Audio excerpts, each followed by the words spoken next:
turit kažkokių tokių pavyzdžių, kaip žmogui realiai sutaupė dirbtinis intelektas laiko? 50 lapų tekstą perskaityti ir sutrumpinti, aš užtrukčiau apie valandą galbūt, tai su visom išnašom ir panašiai man užtruko 10 minučių. Tas sutaupimas darbo laiko yra nežmoniškas. Kokia teisinga ta užklausa turėtų būti, kad dirbtinis intelektas tau pateiktų teisingesnį atsakymą? Svarbiausia tam, kad gautum teisingą atsakymą, užduoti teisingą klausimą. Kiekvieną informaciją gautą aš pasitikrinu, taipogi naudoju agentus.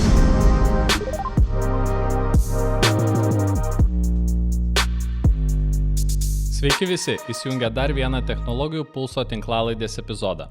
Šį kartą kalbėsime apie dirbtinio intelekto naudojimą darbe. Aš esu Viktoras, Akme grupėje dirbu IT projektų vadovu, su manimi kartu kalbėsis Aurimas bei Ernestas. Kviečiu jūs prisistatyti ir papasakoti, kuo jūs esate susijęs su šia tema. Sveikas, aš esu Ernestas Braževičius, dirbu įmonėje TEA gamintojų veiklos vystymo vadovu. Tai kuo aš esu susijęs su dirbtiniu intelektu, tai dažniausiai būna taip, kad jis vis tiek yra kompiuteriuose, tai kadangi mano pagrindinės, sakykime, sritis yra kompiuterinės darbo vietos, tai kompiuteriuose mes bandom pritaikyti ir mokyti žmonės, kaip tas dirbtinis intelektas veikia ir kur mes galime išnaudoti kasdienėme darbe. Aš esu Aurimas Puras, dirbu ACC Distribution, esu produktų vadybininkas, atsakingas už Microsoft esu.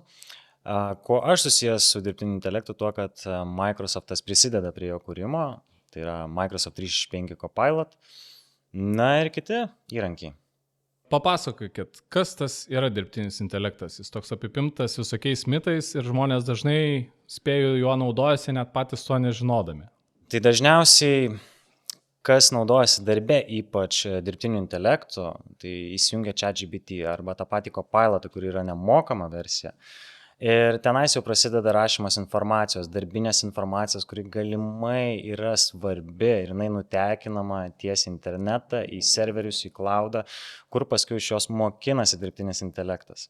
Tai kad šito išvengti, dažniausiai reikėtų naudoti tas mokamas versijas, arba ChatGPT mokama versija, enterprisinė versija būtent, arba Copilot, M365 Copilot versija, add-oną. Galima, aišku, naudotis visais. Pilna dabar šiais laikais yra sukurta dirbtinio intelekto įrankių, kuriais mes galime naudotis. Kitas dalykas, mes, kad ir bandom sukurti, labai neseniai darbe bandėm padaryti kolegai staigmeną, įkėlėm savo nuotrauką kolegų ir tiesiog parašėm, padaryk iš to filmuką, kad būtų viskas gražiai, puiku, parašyk happy birthday ir taip toliau. Ko mes nepagalvojom, kad ta nuotrauka jau tenais nukeliavo, mes darėm tie nemokamus versijos ir jau mūsų veidai yra internete. Dabar jau mes būsim tie, kaip sakoma, ant kurių galės lipdyti dirbtinis intelektas kitus vaizdo įrašus arba video įrašus. Ernestai, gal tu turi ką dar pridurti? Aš labai paprastai mėgstu papasakot, kad žmonės galvoja, kad čia yra sudėtingas dalykas tas dirbtinis intelektas ir kad jį naudoja vos neprogramuotojai, kiek man tenka girdėti tiek iš darbinės, tiek ne iš darbinės aplinkos. Bet iš tikrųjų vienas labai elementarus pavyzdys, kad ir klientų aptarnavimo chatbotas. Mes naudojamės ir mes bendraujame su juo atsakant į tam tikrus elementarius klausimus. Paminėjote savo pavyzdžiuose kelis pavyzdžius, kur žmonės naudoja dirbtinį intelektą, o kur tai yra tos sritis, kur dabar ant bangos yra, būtent darbuose, kur panaudojamas dirbtinis intelektas?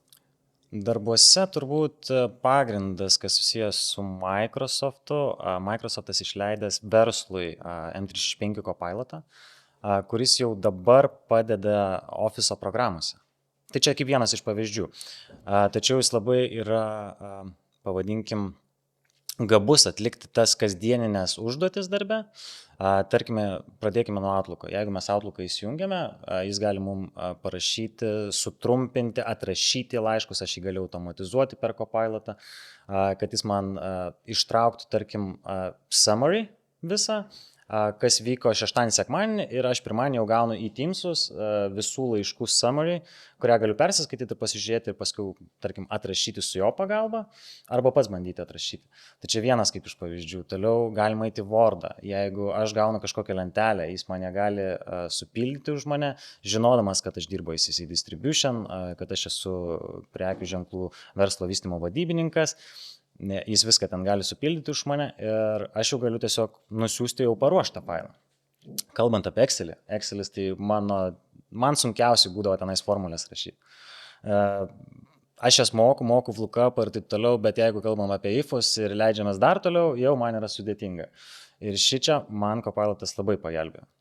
Tiesiog aš jam teksto formatu parašiau, ką aš noriu padaryti ir gavau netgi daugiau, negu įsivaizdavau.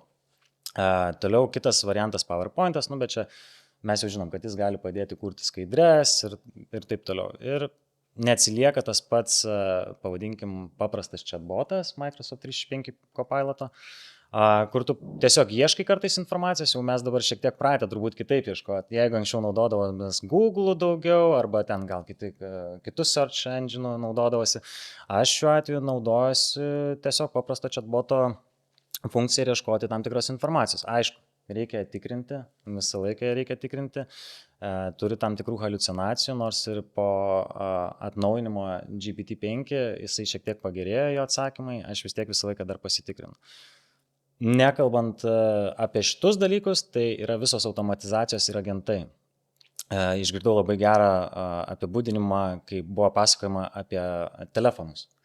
Sako vienas iš Microsoft'o vedėjų, ar atsimenat laikus, kai buvo telefonai ir mes neturėjom jokių programėlių tenais. Ir dabar nebeįsivaizduojam šiais laikais jau telefonų be programėlių. Tai lygiai tas pats atitinka ir su dirbtiniu intelektu.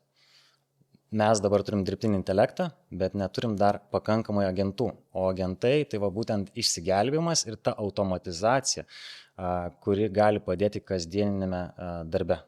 Ir čia, aš manau, ir bus ateitis. Tai šiuo atveju dabartiniai Microsoft 365 Copilot Frontier agentai. Jie yra deminės versijos, dar ne visur pasiekiamos, bet jie tikrai labai daug gali padaryti. Kolega labiau apie Microsoft'o pusę, aš tai tokia stengiuosi visą laiką vartotojišką pusę žiūrėti, kiek žmonės, įmonės, kurios įsigyja kompiuterius, sakykime, gali išnaudoti pačiam pradiniam lygmenį.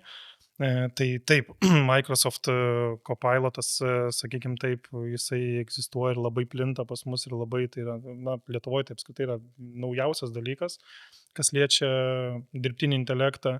Iš vartotojos pusės, jeigu kalbam apie kažkokį teksto suvokimą, kai tu įkeli 10 lapų ir paprašai, kad sutrumpinti tą tekstą, aišku, tai neturėtų būti konfidenciali informacija, tai jis tai padaro, sutrumpina tavo valandos skaitimo reikalus, taip pat automatinį atsakymą elektroninėme pašte, kur dažniausiai, bent jau aš susiduriu, kur yra naudojamas dirbtinis intelektas, taipogi marketingo, sakykime, netgi būna tokie apžvalgos, įžvalgos, ką galėtumėm padaryti, ar ką galbūt agentas, sakykime, rekomenduoja padaryti, uždavus tam tikrą klausimą. Tai va čia tokie labiau buitiški, kur sakykime, tas dirbtinis intelektas labiau yra naudojamas šitoje vietoje. Jūs abudu labai daug pasakėt kartu žodį automatizacija. Tai va, kuo dirbtinis intelektas vis tik tai skiriasi nuo tos elementarios automatizacijos, kai aš sudėlioju kažkokį procesą, kaip mano kompiuteris ar mano programa turėtų reaguoti į kažkokius veiksmus ir automatiškai kažką tais padarytų. Tai vat, koks čia dirbtinio intelekto pranašumas yra prieš? Paprastai kalbant, dažniausiai, jeigu tai yra automatizacija, tai yra, jeigu yra A, tai bus B. Tai šiuo atveju dirbtinis intelektas gali pasižiūrėti, kas yra A, kaip suprasti A ir kaip iš to padaryti tą B, bet kokiais būdais, ne tik tai kaip užduotas, sakykime, kodas, prašymas ar panašiai. Tai dabar taip greitai nesugalvoju pavyzdžio, bet jeigu man reikia nuvažiuoti, sakykime, iš taško A į tašką B, tai automatizacija šiuo atveju vestų vienu keliu, dirbtinis intelektas pagalvotų apie kitus galimus maršrutus, jeigu tau reikia, pavyzdžiui, kažkur į panašią vietą nuvažiuoti ir sustoti ir rasti parkingą ir palikti koordinatės, kur palikai savo automobilį. Čia toks visiškai bendrinis pavyzdys. Kitas pavyzdys būtų iš darbinės pusės, pavyzdžiui, vėl aš prieisiu prie to Copiloto. Tiesiog labai neseniai su agentais būtent dariau tam tikras automatizacijas. Būtent per agentus. Tai jeigu kalbam apie paprastą automatizaciją, mes galim per Power Automate eiti, ten kurti kažkokias tai užduotis. Ten šiek tiek yra sudėtingiau, mes turim suprasti, ką veikiame ir taip toliau. O vienas iš privalumų, pavyzdžiui, Copilot'e ir kaip aplamai dirbtinėme intelekte, ką gali kurti kažkokią kitą automatizaciją, kuri būtų based on AI, tai būtų, pavyzdžiui, vienas iš agentų workflows. Workflows veikia labai paprastai, tu tiesiog duodi tekstinę frazę jam, parašai žodžiu, ką tu nori padaryti. Tarkim, aš noriu, vėl prieikim prie tų pačių laiškų, čia bus paprasčiausias pavyzdys, aš noriu, kad visus tos gautus laiškus tu man atsiųstum, peržiūrai, jeigu aš sutinku, tada tu bandai atrašyti, kaip aš maždaug atrašinėjau savo laiškus ir dar prieš siųsdamas man, tarkim, jos parodytų.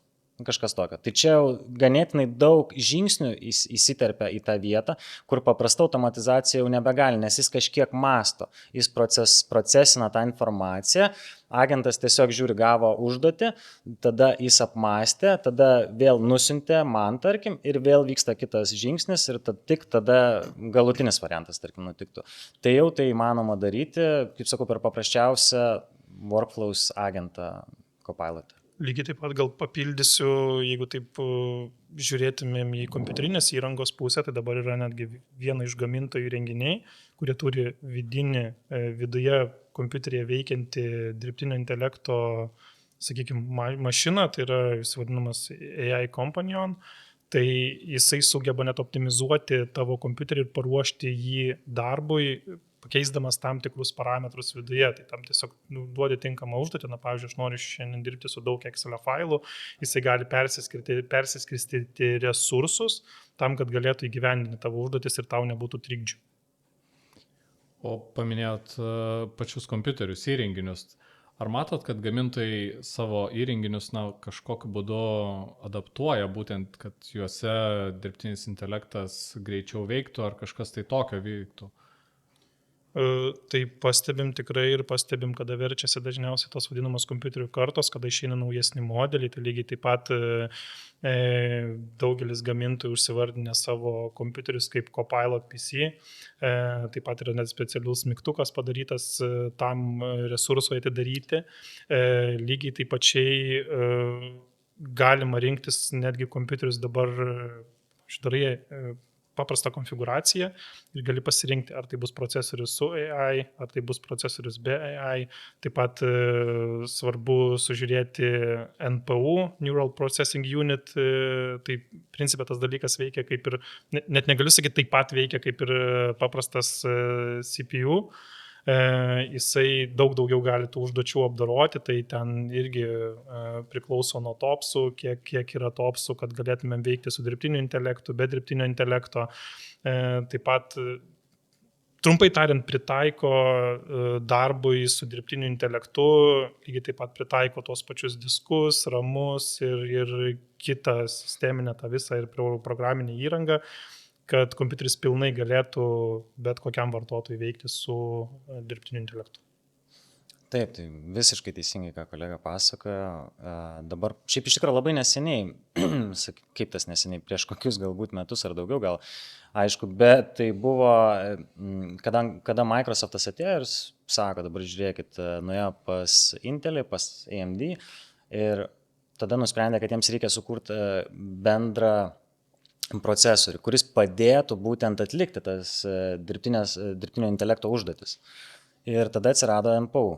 MPU, kodėl jis yra gerai, kad pavyzdžiui dabar duodam bet kokią užduotį dirbtinio intelekto kompiuteryje, tiesiog rašom, tada naudoja GPU, jisai naudoja CPU ir tai valgo bateriją, nežmoniškai valgo. Tai jeigu mes dabar žiūrėtume, kai duodame užduotį kompiuteriai, dirbtinio intelekto, matytume, kad GPU tai rytų maždaug nuo 15 iki 20 vatų atliekant užduotį, o CPU valgytų vėl kažkur apie 10 vatų. NPU šiuo atveju naudotų 2-3 vatus tik tai. Tai būtent tai ir yra pažanga ir kodėl buvo sukurtas NPU. Plius jisai atlieka visą tą veiksmą greičiau. Ir dar papildysiu, kad šiuo atveju CPU daugmaž skirstydavo visą laiką užduotis, kur reikia daryti single core režime, kur reikia daryti multi-core režime. MPU šito dalyko nėra, jisai sugeba apibendrinti užduotis naudodamas savo resursus. Ir nereikia skirstyti arba, nes, pavyzdžiui, jeigu dirbi single core režime, tai bet kokiu atveju CPU veiks šiek tiek lėčiau ir tas jausis. Bet dabar sugrįžkime atgal prie dirbtinio intelekto. Kelis kartus paminėjote agentus. Kaip suprantu, juos reikia pačiam susikurti arba yra kažkokios bibliotekos, kur jau yra sukurti tie agentai ir aš jais galiu naudotis.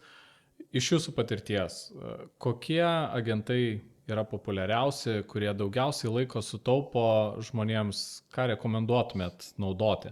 Kadangi agentas padeda tau atlikti tam tikras užduotis ir jas koncentruoja, tarkim, jeigu aš noriu generuoti idėjas, aš naudosiu Idea Coach agentų, jeigu aš noriu kažką automatizuoti, aš naudosiu Workflows agentų, jeigu aš, kaip kalbėjom prieinam prie Excelio, Wordo, aš jau naudosiu Excelio agentą arba Wordo agentą.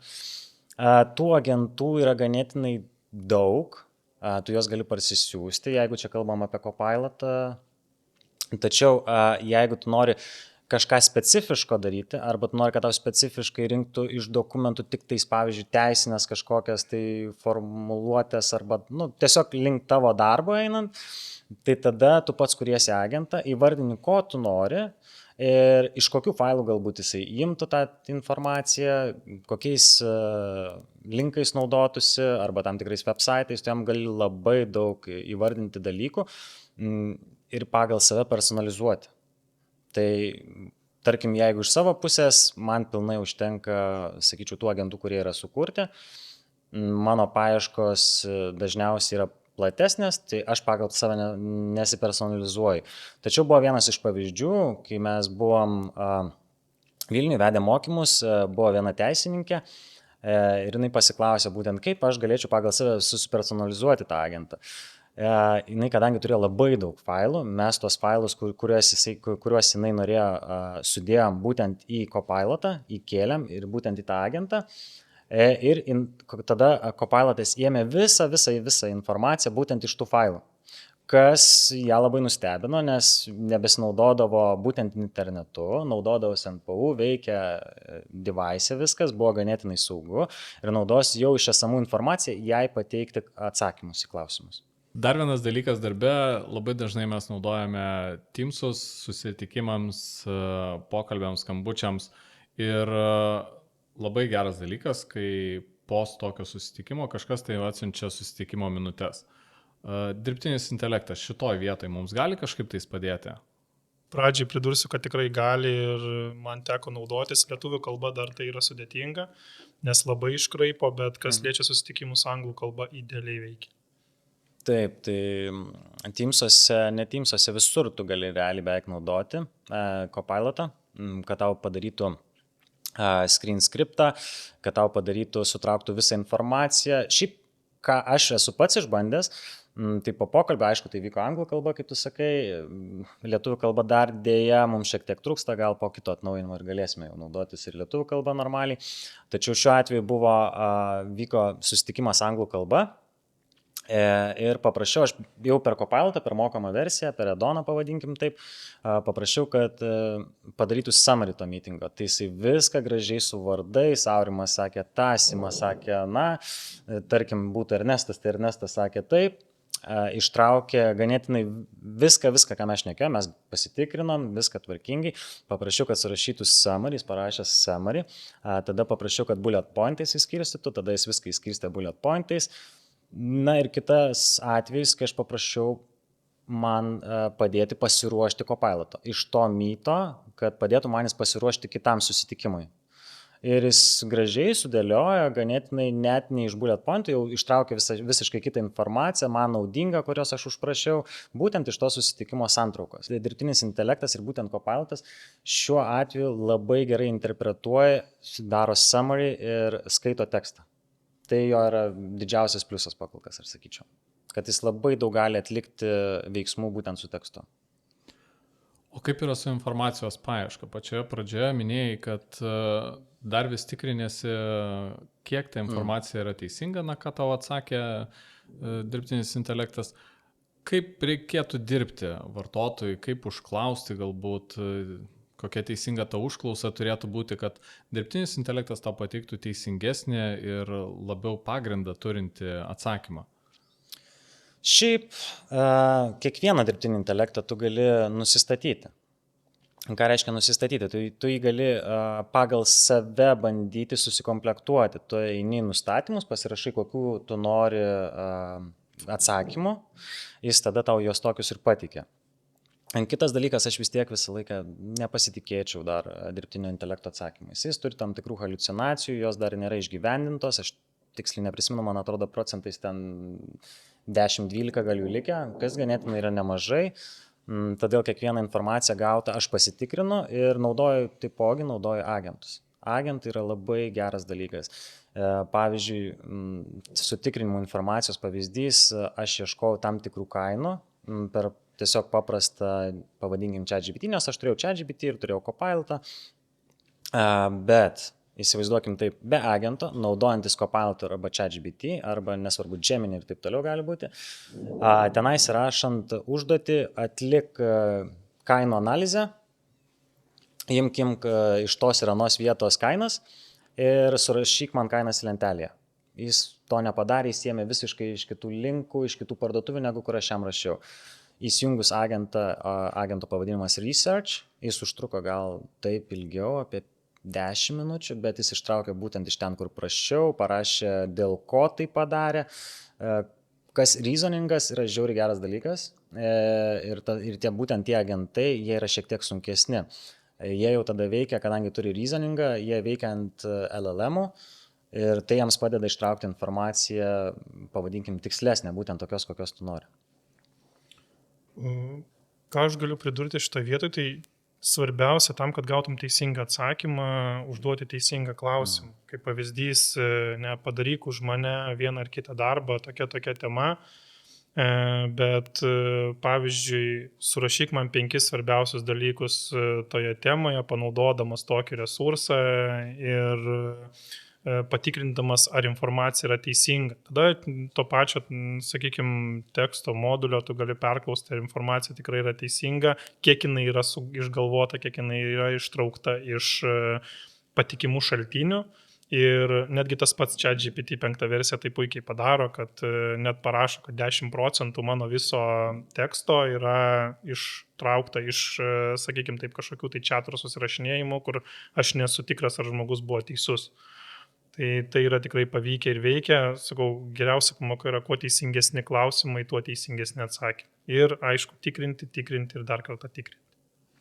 O kokie galėtų būti kabliukai, skaitant tą atsakymą gautą, kad, galbūt čia kažkas tai yra ne taip?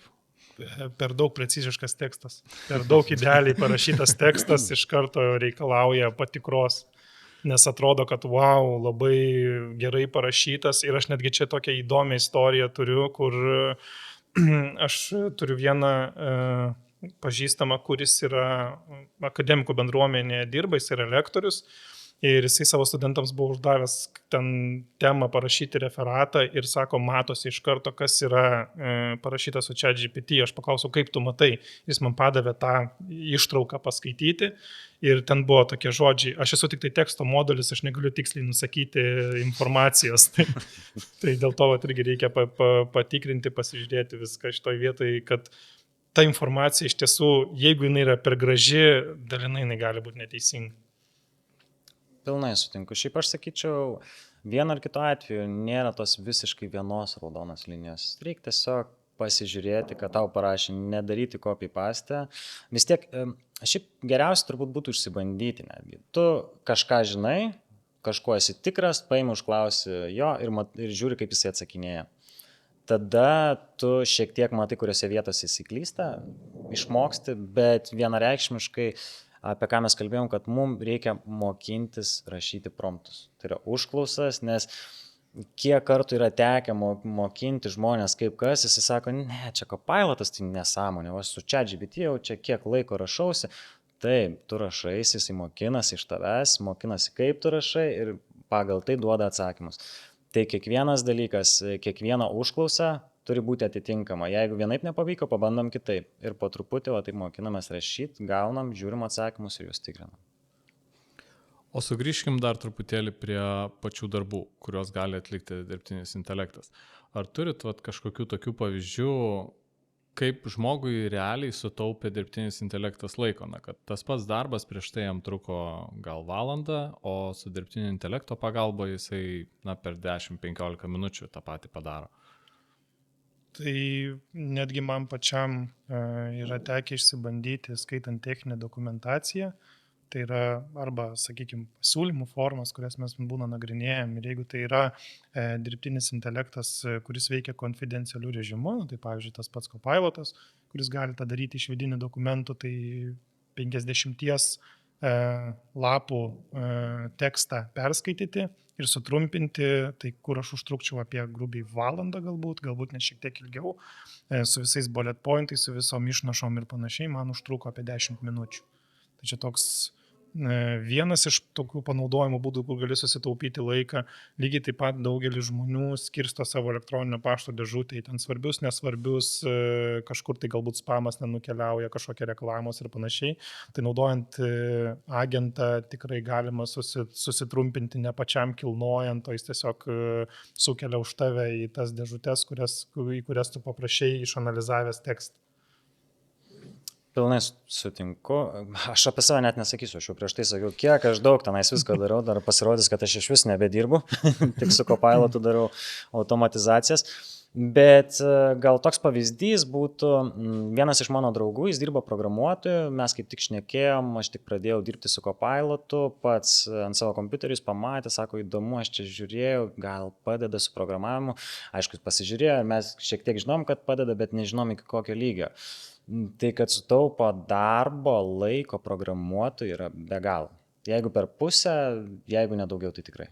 Ta prasme, jis pats džiaugiasi, pasako, kiek jis ten pastebi klaidas, kad tas klaidas paprastas jis gali ištaisyti, aišku, jis jas persižiūri. Tai čia vėlgi mes turim tikrintis, bet jis irgi pasitikrina.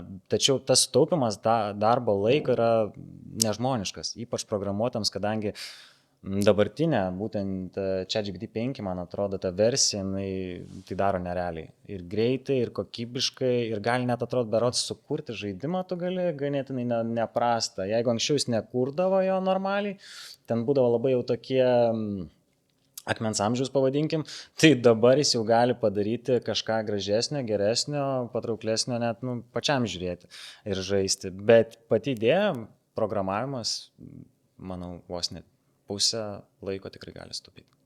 Lygiai taip pačiai tenka prisiliesti kartais ir prie išmaniųjų technologijų. Ir kažkada tai tiesiog reikėjo paprasto skripto, kuris tiesiog yra internete, sakykime, iš gamintojo išėjęs, kur daro vieną ar kitą automatizaciją. Ir niekaip nepavyko paleisti, tai aš gal žaidžiau 2 dienas su tuo ir kažkaip net nepagalvojau apie tą dirbtinį intelektą. Ir man kolega sako, tu pabandyk įsikelti ir pasižiūrėti, kur tu darai klaidą. Ir pasirodo, užteko jam 5 minučių man rasti programoje, kad neuždėtas kabletaškis ir pasileido programa. Tai čia tiek sutrumpino, realiai žaidžiau 3 dienas prieš tai. O kolega dabar priminė dar vieną, aš labai greitai įterpsim savo pavyzdį. Pas mane šildymas namuose yra dujinis, ten yra katilas. Ir nešildo, neveikia. Nėra karšto vandens, nežinau ką daryti. Aš nesu toks, kad atsidariau katilą, žinau, ką tenai su juo daryti, kai jis neveikia. Paklausiau to Copiloto programėlę. Sako, pasižiūrėk tas ir tas vietas. Ten reikia pasukti rankenėlę ir taip toliau. Nežinau, kur ta rankenėlė. Taip ir parašiau, nežinau, kur ta rankenėlė. Nufotografuok. Nufotografavau katilą, pasakė, parodė, nubrėžė liniją. Sako, būtent šitą juodą rankenėlę turi pasukti, tada pasistatyk puodelį, ten išsileis vanduo kažkoks, tai taip toliau. Ir tada vėl užsuksi, perkrauk, suspausi ten 2 mygtukus, 3 mygtukus ir taip toliau. Bet žodžiu, kame idėja buvo tai, kad aš būčiau kvietęsis meistrą. Aš tiesiog nežinau, kaip ten ką pasidaryti. Man pavyko pasidaryti būtent su dirbtinio intelekto pagalba. Čia labai paprastas pavyzdys, bet man išgelbės turbūt kokias 2 valandas ar net 3 ir dar pinigų sutaupė. Bet aš ką girdžiu iš jūsų pavyzdžių, tai atsiranda toksai darbų pasidalinimas, kad dalį kažkokią atlieka dirbtinis intelektas, už kažkokią dalį vis tiek lieka atsakingas ir pats žmogus. Ar teisingai tai suprantu? Tai bet kokiu atveju dirbtinis intelektas niekada nebus sprendimų priėmėjas. jisai niekada negali už tave pagalvoti ir vis tiek galutinį sprendimą kažkokį padarysi tu.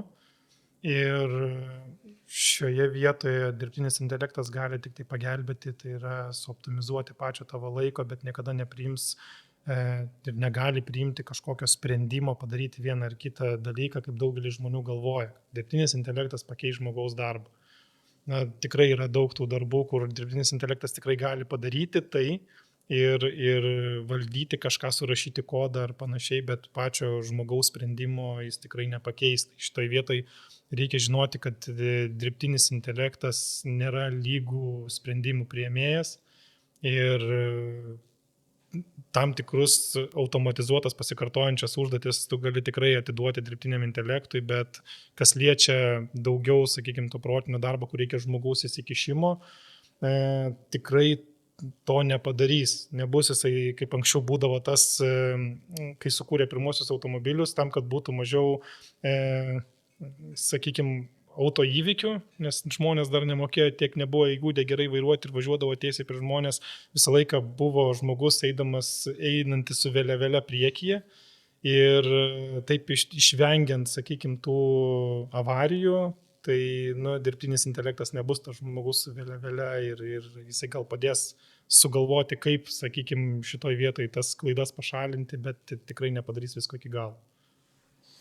Taip, reikėtų suprasti irgi vieną dalyką, kad dabartinis dirbtinis intelektas, mes vadinam jį generatyviu dabar, AGI-us. Jis dar negali priimti pats sprendimų vienareikšmiškai, visapusiškai kažko tai padaryti. Taip, mes kažkada gal ateityje prieisim prie to super intelligent ACI-us. Tačiau šiuo metu tai, ką mes darom ir tuo, ko mes naudojamės, ypač dabartiniu dirbtiniu intelektu, mes turim jį patikrinti. Dar nei vienas generatyvusis dirbtinis intelektas, manau, ilgai nepakeis jokių darbų.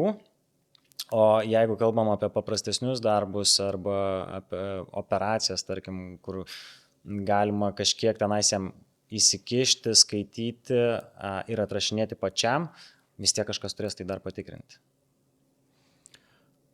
Mes labai daug pakalbėjom, ką galima atiduoti vis tik tai dirbtiniam intelektui ir kiek daug gerų pavyzdžių yra, kaip yra naudojamas dirbtinis intelektas.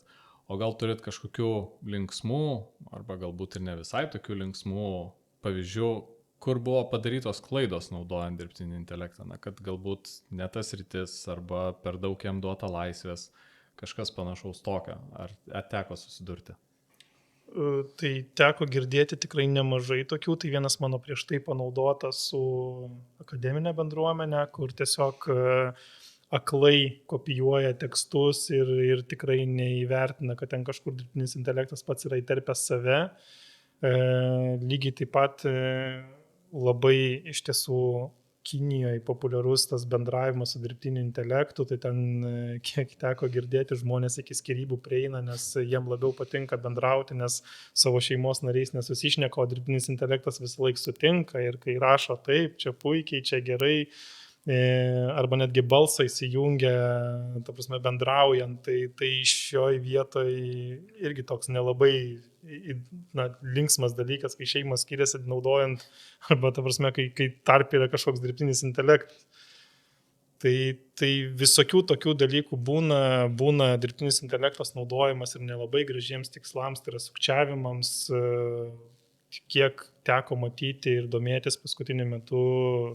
Tikrai vienas iš pagrindinių dalykų išnaudojant kitus žmonės arba, sakykime, įmanti, vagiant iš jų pinigus, tai yra naudojamas būtent dirbtinis intelektas, tam tikrai kalbos moduliai, kurie prisitaiko galbūt labai panašų balsą į šeimos narių, į ten tikrai suinteresuotos asmens policijos ir panašiai.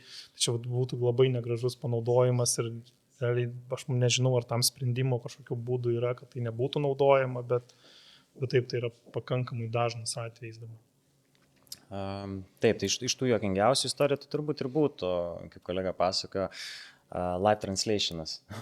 Tu bandai, šneki, jisai verčia į anglų kalbą, žiūri, kad kažką jau nebe to rašo, jau paskui žiūri, galbūt ir ispaniškai čia pradėjo rašyti.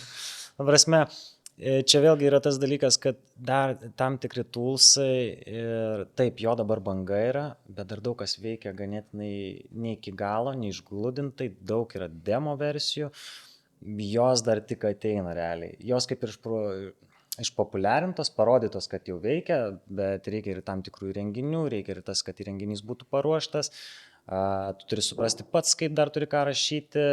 Tiesiog tam dar reikia laiko, kiek aš suprantu. O iš blogosios pusės be galo, man atrodo, turbūt greičiau įsisavina visą informaciją ne mes, ne verslas, o žmonės, kurie nori atlikti su dirbtiniu intelektu, ko negalima. Tai pavyzdžiui, tie patys hakeriai, įsilaužėjai. Dabar buvo paleistas berods LLM, kuris veikia daugiau negu 12 valandų ir būtent šito pasinaudoja, jie pradėjo įsilaužinėti į visur, kur tik įmanom. Aišku, tai buvo greitai sustabdyta ir patikslinta, bet bėda tame, kad žmonės randa dabar, net rašydami tekstinius inputus, promptus į patį ChatGPT arba, nesvarbu, paimkim bet kokį dirbtinį intelektą, jį berašydami gali jį nulaužti. Jį nulaužia, gali jo naudotis kaip tik tai nori savo reikmėm. Kas šiek tiek gąsdina. Lygiai taip pat ir gal toks, tai nėra kažkokia patirtis ar panašiai, bet į tą viešą erdvę, viešą tą dirbtinio intelekto kažkokią agentą, kuris yra nekelti tų savo asmeninių nuotraukų, ypač veidų, nes jisai pradeda tavo veidą naudoti kažkam atlikti, kad pavyzdžiui netgi galima padaryti taip, kad įkėlus vaiko nuotrauką, nežinau, FaceTime ar panašiai paskambina tėvams, kur galima transliuoti ir atrodo, kad tavo vaikas šneka su tavim ir ten jau pasiruošęs bet ką padaryti, o ten jau kokį foną įkelsi, tai priklauso nuo tų žmonių, ką jie nori padaryti. Tai geriau nekelti konfidencialios informacijos, tam yra tikrai geri įrankiai, tas pats Copilotas, kur, sakykime, taip galima dirbti konfidencialiu režimu ir kažką kai jisai mokosi iš tavęs, šiuo atveju iš tavo dokumentų, iš tavo nuotraukų, iš tavo pasakymų. Klausant jūsų, susidaro toks įspūdis, kad tokia nauja raštingumo kaip forma po truputėlį atsiranda. Kažkada mes mokėmės finansinio raštingumo, kompiuterinio raštingumo, dabar atsiranda kažkas panašaus į dirbtinio intelekto naudojimo raštingumą, kažkaip taip. Ir, kiekvienas mūsų turėtume išmokti ir kažkokių tų įgūdžių įgauti. Ką apie juos galėtumėt pasakyti, ko reikia kiekvienam, kad pradėt naudotis dirbtiniu intelektu? Tikrai taip, tai turbūt pagrindinis būtų kritinis mąstymas. Tiesiog žiūrėti tai, kas yra atsakyta, įvertinti tai ir tada jau to naudotis. Čia vienas iš dalykų. Taipogi mums reikia ir išmokti juo naudotis. Kad ir kiek laiko aš pats rašau, kuriu ir per agentus, promptus, juos dar vis turi tobulinti, suprasti, ką reikia įrašyti. Tai čia vėlgi, kaip pats turbūt sakei, dirbtinio intelekto raštingumas. Turi suprasti, kaip parašyti, kad jis suprastų realiai. Ir taipogi nepasitikėti kiekvienu pasakytų arba parašytų žodžiu. Turbūt pridėsiu nuo savęs iš tikrųjų ir tikrinti tai, kas yra parašyta, ar informacija yra teisinga, ar tą informaciją galima kažkur tai atiduoti ir kažkam parašyti. Aišku, kaip ir kolega minėjo, tikrai reikėtų mokytis teisingai klausti, nes teisingai klausiant, kaip ir minėjau, gaunasi teisinga informacija. Na ir dar pabaigai vienas paskutinis klausimas. Ką galėtumėt parekomenduoti mūsų klausytojams, kad jeigu jie dar nesinaudoja jokiais dirbtinio intelekto įrankiais, tai nuo ko jie galėtų pradėti? Kas jiem galėtų būti labai naudinga jau nuo rytojaus pradėti naudotis?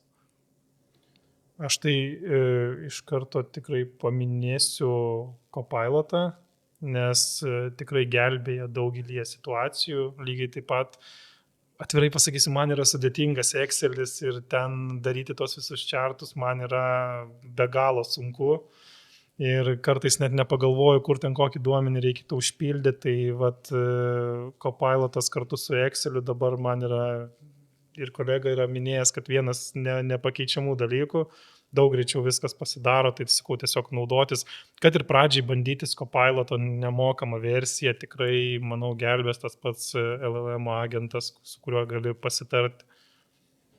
Taip, aš visiškai pilnai sutinku. Turbūt pati pradžia galbūt reikėtų pradėti nuo nemokamų versijų. Aišku, nekelti jokių svarbių duomenų tenais.